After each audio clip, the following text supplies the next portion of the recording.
అరవింద్ గారు, నమస్తే madam, good morning. నమస్తే అండి. చెప్పండి, స్థానిక పరిస్థితులు సమీకరణాల ఆధారంగా అంటే ఏమంటారు, కొత్త పొత్తులు, ఒక విధంగా చెప్పాలంటే హంగు కొత్త రాజకీయ రంగు అనేదో అంటున్నారు కదా, అటువంటి పరిస్థితులు కనిపిస్తున్నాయి ఏంటి? మేడం, ముందుగా మీకు ప్యానెల్లో ఉన్నటువంటి పెద్దలకు నమస్కారాలు madam, good morning. Good morning. చాలా స్పష్టంగా ఇవాళ ఏ రకంగా ఎన్నిక పోయిందో ఇందాకనే అన్న చాలా సావధానంగా వివరించేటువంటి ప్రయత్నం చేసిండు. డబ్బు, మద్యము ఇవన్నీ కూడా దీంట్లో జతగట్టి ఒక్కొక్క చోట 8 కోట్ల రూపాయల బకాయిలే తెరిచినాం అంటే ఇది ఏ మేరకు పోతా ఉందో, ఇది ప్రజాస్వామ్యంలో ఇది ఎటువైపు పోతుంది అనేటువంటి ఆలోచన నిజంగా వాళ్ళు మాట్లాడుతూ ఉంటే ఎందుకు ఈ మాట మాట్లాడుతున్నారు, ఈ మాట మాట్లాడేటువంటి క్రమంలో కేంద్రంలో అధికారంలో ఉన్నటువంటి పార్టీలో వీళ్ళు ఉన్నారు కదా, వీళ్ళు ఆదేశిస్తే స్టేట్ ఇచ్చి కూడా చొరవ తీసుకొని అట్లాంటి ప్రయత్నం చేయనీయదు. కానీ మరి ఎందుకు వీళ్ళు ఆగినరు అనేటువంటి విషయం కూడా ఒకసారి పరిశీలన తప్పకుండా తెలంగాణ రాష్ట్రంలో ఉన్నటువంటి బుద్ధిజీవులు, మేధావులు, తెలంగాణ ప్రజలందరూ కూడా చేస్తారు. నిజంగా ఎన్నిక మొన్న జరిగినటువంటి ఎన్నిక ఈ ప్రభుత్వం మారేటువంటి ఎన్నికనైతే ముమ్మాటికి కాదు. ఇది అక్కడ స్థానికంగా ఉండేటువంటి రోడ్లతోనూ, మోరీళ్లతోనూ, లేదు అనుకుంటే లైట్లతోనూ, సీసీ రోడ్లతోనూ ఆధారం ఉండి అక్కడ ఉన్నటువంటి అభిని పట్టి గెలుపు ఓటమి నిర్ణయించేటువంటి ఎన్నిక ఈ స్థానిక సంస్థల ఎన్నికలు. ఈ ఎన్నికల లోపల దాదాపుగా ఇవాళ ఒక గొప్ప అంటే ఆ వార్డులకు సంబంధించి 2500 చిల్లర వార్డుల్లో దాదాపుగా బీఆర్ఎస్ పార్టీ 754 సీట్లని మేము కైవసం చేసుకున్నటువంటి పరిస్థితి ఉంటుంది. ఈ చేసుకునేటువంటి క్రమంలో ఎందుకు నేను ఈ మాట ఉచ్చరిస్తా ఉన్నా ఈ వేదిక ద్వారా అనంటే, సహజంగా గవర్నమెంట్ లో ఉన్నటువంటి వాళ్ళు, ప్రభుత్వం ఇంకా 2.5 సంవత్సరాలు ఉంది కాబట్టి అధికారంలో ఉన్నటువంటి వాళ్ళు మనకు పనులు చేస్తారు అనేటువంటి ఆలోచన లోపల ఎవరు కూడా గవర్నమెంట్ లో ఉన్నటువంటి వాళ్ళకే అది చేస్తారు.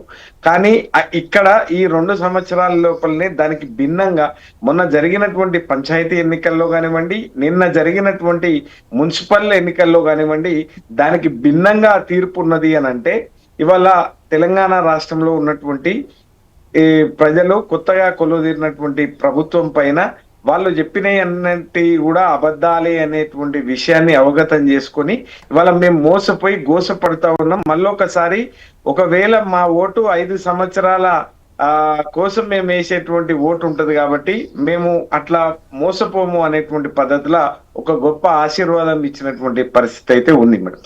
అనేక అరాచకాలు, విధ్వంసాలు, తర్వాత ఎక్కడికక్కడ పోలీసు ప్రొటెక్షన్ తోని ఇవాళ పోలీసు కేసుల మధ్యలో ఇప్పుడు అరవింద్ గారు, అంత అంటే అరాచకము ఇటువంటివి అవే జరిగితే గనక అంటే ఓటింగ్ ఇట్లా వచ్చేది, ఎన్నికలు ఈ విధంగా జరిగి మరి మీరు అంటున్నటువంటి ఇంత పర్సంటేజ్ అంటే సీట్లు ఈ లెక్కలు పక్కన పెడితే ఓట్ షేర్ పర్సంటేజ్ ఎట్లా వచ్చింది మరి? అంటే అంత కట్టడిలో జరిగి ఓన్లీ అధికార పక్షం మాత్రమే గెలవాలి అన్నట్టుగా ఎన్నికలు జరిగి ఉంటే ఈ రిజల్ట్ మీకు వచ్చేది కాదేమో మరి? తప్పకుండా మేడం. అయితే ఇక్కడ తెలంగాణ రాష్ట్రంలో ఈ వీరులని అంటే ఒక గొప్ప చైతన్యం అయితే ఈ గడ్డకు ఉంటుంది మేడం. ఇవాళ ఎవరు అంటే రాష్ట్రాన్ని తీసుకొచ్చినటువంటి వ్యక్తి ఎవరు, తెచ్చిన రాష్ట్రాన్ని అభివృద్ధి పదంలో పరిచినటువంటి వ్యక్తి ఎవరు మేడం? మీరు ఆశ్చర్యపోతారు. అభ్యర్థి ఇంటి ముందుకు పోయినప్పుడు మా ఇంటి ముందల అభివృద్ధి ఉంది, మా కళ్ళ ముందల అభ్యర్థిగా నువ్వు నిలబడ్డావు, తప్పకుండా కేసీఆర్ సారు చేసినటువంటి అభివృద్ధి మాత్రమే ఇక్కడ మనకు కనిపిస్తా ఉన్నది. అది రోడ్ అయినా, డ్రైనేజ్ అయినా, లైట్లు అయినా, ఇవాళ ఏదైనా కావచ్చు, అది కేసీఆర్ సారు చేసినటువంటి అభివృద్ధి మాత్రమే మన కళ్ళ ముందల ఉన్నది. కానీ ఇవాళ ఈ 2 సంవత్సరాల నుంచి ఆవగింజంత మేడం, నేను ఈ మాట ఎందుకు మళ్ళా కూడా చెప్తా ఉన్నాను అంటే, ఆవగింజంత అభివృద్ధి కూడా జరగలేదు. కేవలం ఒక ఫ్రీ బస్సును మినాయించి దాంట్లో దట్టు మహిళలే చెప్తా ఉన్నారు, ఎందుకు మాకు ఫ్రీ బస్సు మినాయించి మా మధ్యలో గొడవ జరుగుతున్నటువంటి, ఘర్షణ జరుగుతున్నటువంటి వాతావరణం మా మధ్యలోనే ఉంది. కానీ ఎవరు కూడా అడగలేదు, ఫ్రీ బస్ ఇయ్యమని చెప్పి ఎవరు కూడా అడగలేదు. కానీ ఇవాళ అయ్యింది ఆకిట్ల పెట్టి కాంది కంచాన పెట్టినటువంటి ఈ ప్రభుత్వానికి తప్పకుండా ఇవాళ షాక్ ఇచ్చేటువంటి పద్ధతిలో ఇవన్నీ కూడా ఉన్నాయి. కాబట్టి ఒకటి తెలంగాణ స్థానికంగా ఈ పొత్తులను ఎట్లా చూస్తున్నారు? ఇప్పుడు మేడం, కాంగ్రెస్ అంటే ఓకే. బీఆర్ఎస్ ఏ విధంగా మాట్లాడుతుంది, బీజేపీ ఏ విధంగా మాట్లాడుతుంది, బీజేపీ అంటే ఈ రెండు పార్టీలు ఎట్లా మాట్లాడుతున్నాయి, బీఆర్ఎస్ అంటే ఆ రెండు పార్టీలు ఎట్లా మాట్లాడుతున్నాయి.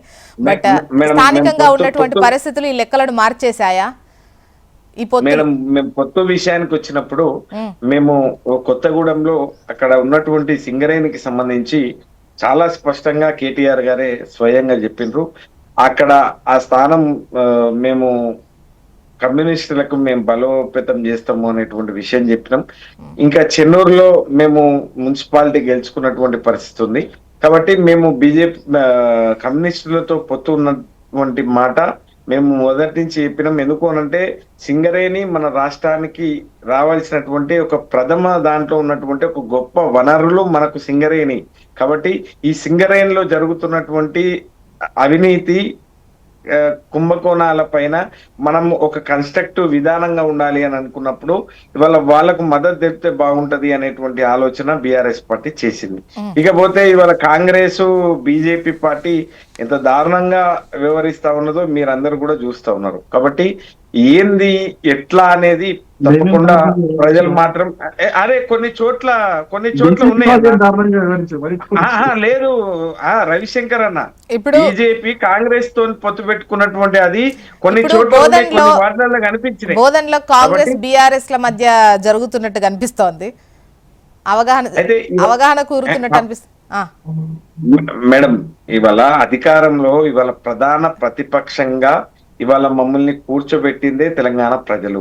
ఇవాళ వాళ్ళు మమ్మల్ని ప్రధాన ప్రతిపక్షంలో కూర్చోబెడితే మేము అధికార పక్షంతోని ఎట్టి పరిస్థితులు మేము కలవము అనేటువంటి విషయం మేము ఇవాళ చెప్పినాం, గతంలో కూడా చెప్తాం మేడం. కాబట్టి ఒకటి ఏంటి అని అంటే ఇక్కడ ఒకవేళ పొత్తు కుదిరితే పొత్తు ఒకవేళ ఉంటే వీళ్ళ మధ్యలో ఉంటది కానీ మా మధ్యలో ఉండదు అనేటువంటి విషయాన్ని మాత్రం నేను ఈ సందర్భంగా తెలియజేస్తాను.